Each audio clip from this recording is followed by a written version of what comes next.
নমস্কার, কেমন আছেন সবাই? আবার একটি নতুন ব্লগে সবাইকে স্বাগত। আজকে একটি উইকেন্ড, একটি সুন্দর দিন, এখানে ঝলমলে ওয়েদার। আমি তাই ঘুরতে এসেছি এখানে কানাডার মিসিসাগায় হিন্দু হেরিটেজ সেন্টার বলে একটি মন্দির। এই আমার পেছনে মন্দিরটা দেখতে পাচ্ছেন। এই মন্দির হচ্ছে এটা হিন্দুদের মন্দির। এখানে প্রচুর ভগবানের মূর্তি টুর্তি আছে, সারা বছর নানা রকম পুজো হয়। আর রিসেন্টলি এই মন্দিরেই উন্মোচন হয়েছে শ্রী রামচন্দ্রের একটি 50 ফুটের মূর্তি, যেটা নর্থ আমেরিকার সবচেয়ে উঁচু মূর্তি।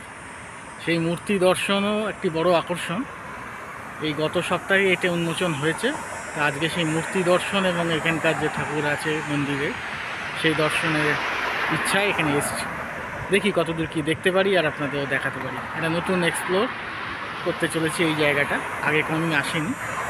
আপনাদের দেখাই বা জায়গাটা বাইরে থেকে কীরকম। এই মন্দির, আর ওই দূরে রামচন্দ্রের মূর্তি দেখা যাচ্ছে। এই যে উঁচু মূর্তি, এটা 50 ফুটের মূর্তি। সামনে নিশ্চয় যেতে পারবো, দেখব। আর এই হচ্ছে মন্দিরের বাইরের দৃশ্যটা। দেখি এখানে গেট কোথায়, কীভাবে ঢুকতে হয়, কি প্রসেস। নতুন আসছি, কোনো জানা নেই কত দূর ঢুকতে পারবো, কি ব্যবস্থা, সেইভাবে দেখাবো। এই হচ্ছে এখানকার poster, Hindu heritage centre Mississauga, address এবং ফোন নাম্বার দেওয়া। এটাই মেন গেট, এখান দিয়ে গাড়ি ঢুকছে। চলুন ঢুকে দেখি। সুন্দর ফুলের সাজিয়েছে, ফুল দিয়ে তো জায়গাটা, নানা রকম ফুল দুধারেই। রাস্তার এন্ট্রিটা ঢুকতেই খুব একটা সুন্দর দৃশ্য, নানা রকম কালারফুল ফুল। 9 o'clock মতো গাঁদা ফুল, বিভিন্ন রকম ফুল দেখতে পাচ্ছি। এইদিকে ওপারেও আছে। আর এদিকটা হচ্ছে গোয়ের একটা সার্ভিস স্টেশন। প্রচুর গো বাস দেখছি এখানে মেরামতি হয়, রিপেয়ারিং হয়। গোয়ের সার্ভিস স্টেশন। এই হচ্ছে সেই জায়গা।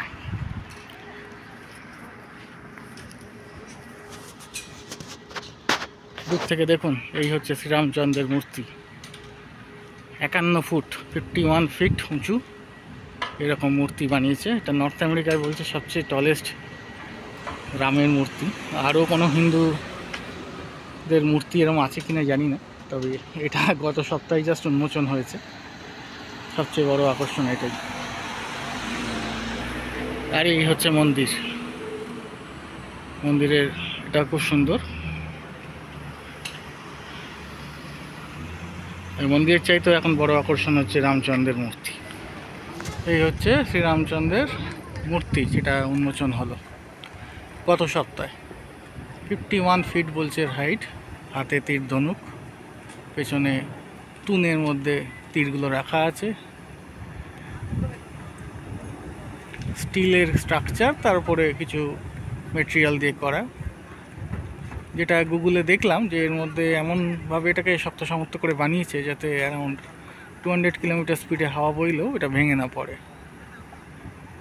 এখানে প্রচণ্ড হাওয়া বয়। আর সবচেয়ে বড় কথা হচ্ছে শীতকালে প্রচণ্ড এখানে ঠান্ডা, এবং সারা গায়ে বরফ জমে যাবে। এত খালি গায়ে এরকম একটা মূর্তি বানিয়েছে, এটা পুরো বরফের একটা হয়ে যাবে, আস্তরণ পড়ে যাবে গায়ে। মাথা থেকে শুরু করে সব জায়গায় বরফ। কিন্তু এত বড় মূর্তি তো কোনো ইনডোর স্পেসে বানানো যাবে না, তাই বাইরেই। এটা নাকি দিল্লিতে বানানো হয়েছে গত 4 বছর ধরে, তারপর এখানে এসে অ্যাসেম্বল করা হয়েছে। এরকমই একটি তথ্য ইন্টারনেটে পাওয়া যাচ্ছে। এত সুন্দর মূর্তি এখানে করা হয়তো সম্ভব নয়, সেরকম আর্টিজান নেই, তাই আমাদের ইন্ডিয়াতেই দিল্লিতে বানানো হয়েছে। সেখান থেকে পার্ট বাই পার্ট এখানে নিয়ে আসা হয়েছে এবং এখানে এসে অ্যাসেম্বল করা হয়েছে। সুন্দর দেখতে, শুনতেও বেশ সুন্দর বানিয়েছে এবং বেশ বড় সড়ো। কাছে গিয়ে দেখি কি আছে, চলুন।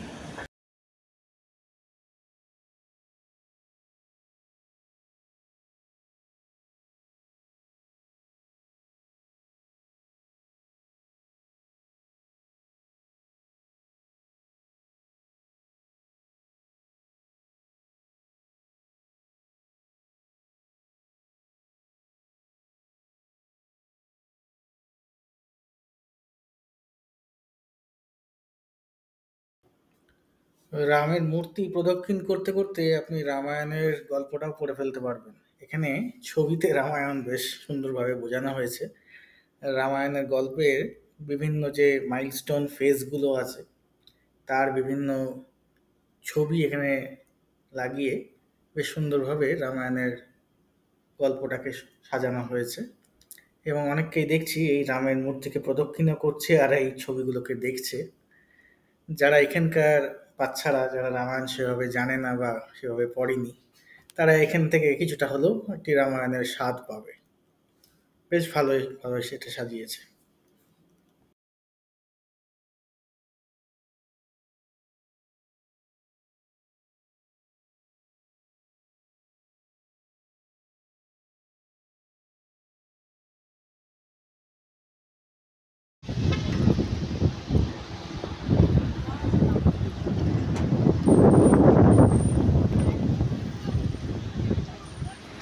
পুরো জায়গাটা অনেকটাই বড়, পার্কিং লট অজস্র, গাড়ি নিয়ে আসলে কোনো অসুবিধাই হবে না।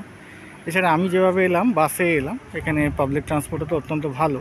আমি বাসে দুটো বাস ব্রেক করে এলাম, একটু সময় লাগলো, উইকেন্ডে বাসের ফ্রিকোয়েন্সি কম, বাট তাও ঠিক আছে, আসা যায়। পাবলিক ট্রান্সপোর্ট ছাড়াও আপনি এখানে নিজের গাড়ি ছাড়াও আপনি পাবলিক ট্রান্সপোর্ট করেও আসতে পারবেন। এগলিংটন এভিনিউ এখানে একটা বড় এভিনিউ, তার খুব কাছে মিসেসাগা রোড ধরে এখানে আসা যায়।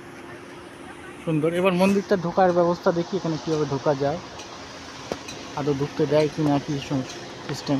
এই সুবিশাল পার্কিং লট, তারই মাঝখানে রামচন্দ্রের সুবিশাল মূর্তি, প্রচুর ভক্ত লোকজনের সমাগম, গাড়ি রাখার সুব্যবস্থা, নিশ্চিন্তে আপনি নিজের গাড়ি নিয়ে আসতে পারেন। পাবলিক ট্রান্সপোর্টও আছে। আমি যে পাবলিক ট্রান্সপোর্টে এলাম খুব একটা অসুবিধা হলো না। এখন যাওয়ার সময় কীরকম অভিজ্ঞতা হবে জানি না, জায়গাটা একটু আউটস্কার্ট, তাই জন্য একটু আনসেফও হতে পারে সেদিক থেকে, তবে জানি না। সকালবেলা হয়তো ঠিকঠাকই সব থাকে, রাত্রির দিকে পাবলিক ট্রান্সপোর্টে না আসাই ভালো। সকালে আপনি অনায়াসে পাবলিক ট্রান্সপোর্টে আসতে পারবেন, মানে দিনের আলো থাকতে। এখন এখানে সামার, ফলে দিনের আলো অনেকটা সময় ধরে, কোনো অসুবিধাই নেই। মন্দির প্রাঙ্গণে প্রবেশ করে প্রথমেই চোখে পড়লো শিব ঠাকুরের শিবলিঙ্গ, এবং সেখানে এখানকার মহিলারা এবং পুরুষরাও জল দিচ্ছে। এখন তো শ্রাবণ মাস, তাই শিব ঠাকুরের জল দেওয়ার একটা প্রথা আমাদের দেশে আছে। এই বিদেশের মাটিতেও সেরকমই একটি দৃশ্য দেখতে পেলাম। এবার ভেতরটায় দেখছি একটা বিশাল বড় হল ঘর, এবং ভগবানের যে আসন সেখানে প্রায় চাঁদের হাট, অনেক ভগবানকেই একসঙ্গে দেখতে পাচ্ছি। সেখানে দুর্গা আছে, গণেশ আছে, রাম সীতা আছে, হর পার্বতী আছে, প্রায় সব ভগবানেরই সব মূর্তি দেখতে পাচ্ছি। বেশ সুন্দর পরিবেশটা, এবং অনেকটা বড় একটি হলঘর, অনেকে বসে এখানে প্রার্থনা করছে। আপনি এখানে বসে অনেকক্ষণ সময় কাটাতে পারেন নির্দ্বিধায়, মেডিটেশন করার সুন্দর জায়গা। সব মিলিয়ে পরিবেশটা ভেতরের বেশ সুন্দর, দারুণ লাগছে ভেতরে প্রবেশ করে। মন্দিরের মধ্যে এরকম একটি খোলামেলা পরিবেশ আমার বেশ ভালো লাগে। আমাদের এখানকার মন্দিরগুলো এত ছোট আকারের হয়, সেখানে একটু ঘুরে বেড়াতে দেয় না। এখানে যেহেতু জায়গাটা পাওয়া গেছে, তাই বেশ বড় সড়োই একটা হল ঘর, এবং একসঙ্গে অনেক ভগবানকেও দেখতে পাচ্ছি। সব মিলে পরিবেশটা বেশ ভালো।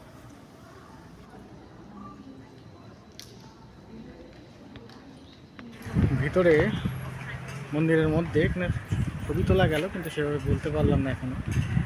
আর বেশ সুন্দর, ভেতরটা বেশ পরিষ্কার পরিচ্ছন্ন, বেশ সুন্দর। অনেকগুলো ঠাকুরের মূর্তি আছে, আর সেগুলো দেখলাম। অনেকের লোকে বসে এখানে সেখানে প্রার্থনা করছে। অনেকটা বড় জায়গা। এখানে শুনেছি দুর্গা পুজো হয়, অন্যান্য নানা পুজো সারা বছর ধরেই হয়। এই আগামী সপ্তাহে আবার একটি পুজো আছে জন্মাষ্টমীর জন্য। সমস্ত পুজোই এখানে হয়। গতকাল এখানে রাখি উৎসব ছিল, তারও অনুষ্ঠান হয়েছে, পুজো আচ্ছা হচ্ছে। বেশ জমজমাট ব্যাপার। বিদেশের প্রতি এরকম হিন্দুদের একটা প্রতিষ্ঠান, এবং সেখানে এত লোকের বেশ জমজমাট, ভালোই লাগলো। মন্দির এখানে আমি খুব একটা দেখি না, এসে এটা এক্সপ্লোর করে বেশ ভালোই লাগলো। Hindu heritage society Mississauga. আর উপলি পাওনা এই রামচন্দ্রের মূর্তি, নতুন উন্মোচন হয়েছে রামচন্দ্রের মূর্তি। এখনও প্রচুর লোকজন আসছে, সারাদিন ধরেই নানা সময় লোকজন এখানে আসে।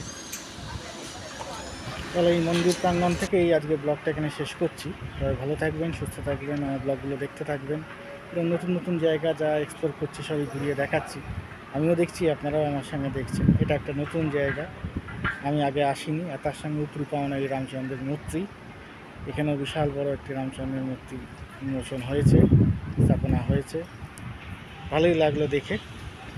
আবার দেখা হবে আগামী ব্লকে। ততক্ষণের জন্য টাটা।